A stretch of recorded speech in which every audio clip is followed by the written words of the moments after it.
This is Splice. Hi, this thing you're listening to is called Splice Pink, and this is where we have conversations with our friends in the media startup business in Asia. I'm Rishad, and I'm one of the co-founders of Splice. We've been talking to Jane Mahoney at Private Media in Melbourne because she's in the middle of starting up a reader revenue practice for her company, which publishes Crikey, among other publications. I'm a product guy, so I'm always excited about reader revenue. In her last episode, Jane took us through the basics of reader revenue and how it works. This is about how she's thinking about hiring her team. How's it going, Jane? Tell us about your hiring process. Hi, Rishad. Hey, everyone. Good to be back discussing reader revenue again this week.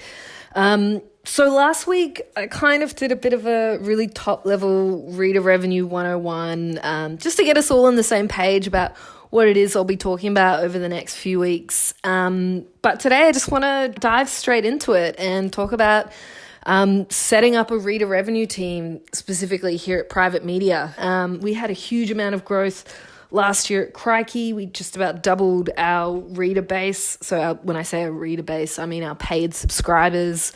And so now we're looking to keep that growth going and also mimic the same thing across the other publications as well.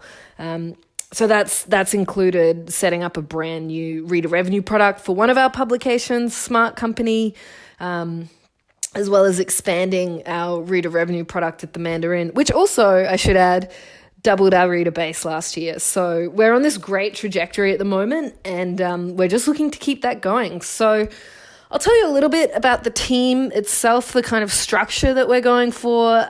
We've just made a bunch of new hires, which is super exciting. I haven't done a lot of hiring before, and it was a process that I've actually really ended up enjoying. I mean, I'm kind of like a Labrador with new people. I love meeting new people. It's always super exciting to me. So that's a fun process. But once I think we got our heads around what we were after in this team, it's become pretty exciting just to sort of, you know, when you have that moment when you're interviewing someone and you're like, oh yeah, this person is it. This is the kind of person we want on the team. So that's been a fun journey. We've got one hire left to make, and then we're good to go. So essentially, our reader revenue team is myself leading a team of 5 people at this point.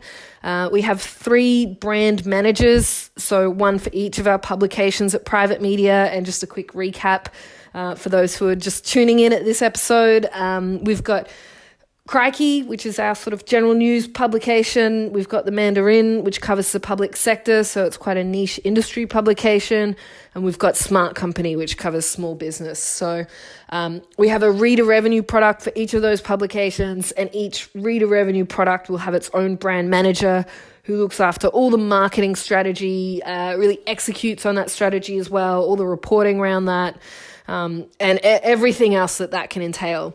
We also have just hired a performance marketer. So that's someone to work across all 3 brands and handle all our paid offsite ads, all our social ads, search ads, that kind of thing. And then finally, we have a digital marketing exec who supports the 3 brand managers, particularly around a lot of our EDM campaigns. So email is the main focus for our marketing at this point, when we, advertise on behalf of third parties for the products that have an ad revenue stream as well. So that's the structure of the team. I'm super keen to talk about what it is we're looking for in those hires, because it's the new positions across the company. I mean, we've had kind of a version of them in the past, but we've really sort of staked out what that role should be doing, what the goals and KPIs are, which I'll get to in the coming weeks. And so what it is we're looking for in those people. And I think this is what's made hiring so much fun, is that we're trying to bring in brand new skill sets into the business that we don't have at the moment. Before I get to the actual skill sets, I want to talk about kind of values that I'm after in the candidates I'm looking at. So first and foremost is people who take a lot of initiative. We're a small news org, and I'm sure like a lot of you out there, would know that when you're in a small news org, you kind of do get thrown in the deep end here and there. The people who do really thrive are the ones who just kind of get in, get their hands dirty. If they're new, they're willing to sort of be like, hey, here's this project I've thought of, or, I was going through the data and I found this, or maybe we could try this approach. And even if they get it wrong in the first few months, I want to see people who come to me with those sorts of suggestions and take that initiative, and are more likely to sort of jump in head first rather than kind of, waiting around. So that's first and foremost what I'm looking for. I'm looking for people who are competitive and have a real growth mindset. As I said, we've just had this amazing year of growth. So I'm looking for people who want to keep that going and who really thrive on being the best. I think within our team, I'm not keen to see that competition between folks because none of our publications have conflict in their markets. They're all quite separate. So there's no reason that people can't work together. But I still want the kind of people in there who they want to be the best. They want to see us succeed. They're not going to be timid.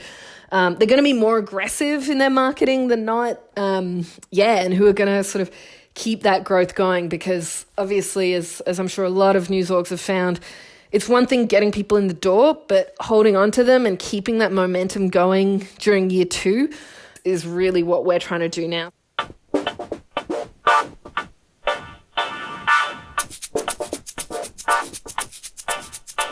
And finally, I want people who are very curious, deep thinkers, who really have come from an environment or have the sort of attitude where they just want to test everything.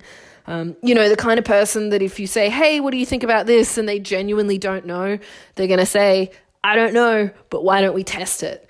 That's what makes it so exciting to be in, is that it's an area that's growing and people are trying new things. So we need that, at the ground level, that kind of mindset. So that's kind of the values that we're after. So I've gone for folks who have a background in things like e-commerce or telcos, who haven't necessarily worked in the media at all. That's not what I've been looking for.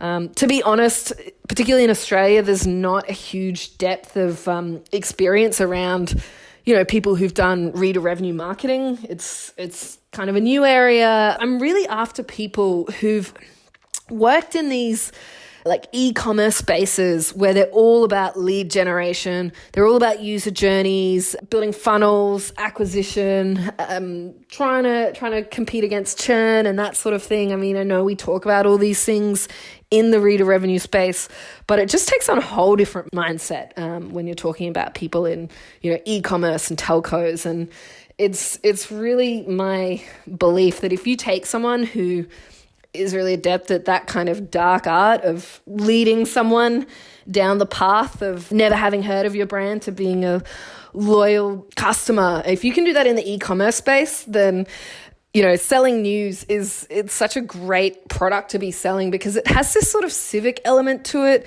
As well as that, people really feel that the news they subscribe to is sort of part of their identity. It's such a great product to be selling because it's something that people actually want, which is very different to kind of, selling clothes or phone plans or that kind of thing. It's something that you can feel really good about. And I mean, I'm grateful every day that I work in the industry I do. I think most journos and people in media are super passionate in that way. As well as some of my colleagues, we keep an eye on what's going on in e-commerce spaces. There's obviously a huge amount of newsletters and publications covering what, people are doing with their business models in the news industry. But you can kind of fast track some of your learning if you just go and look at what some of the big e-commerce sites are doing. Even though, like I said, they can feel like there's some sort of, evil tricks up their sleeves and that sort of thing. But it's pretty exciting when you start applying it to the news industry.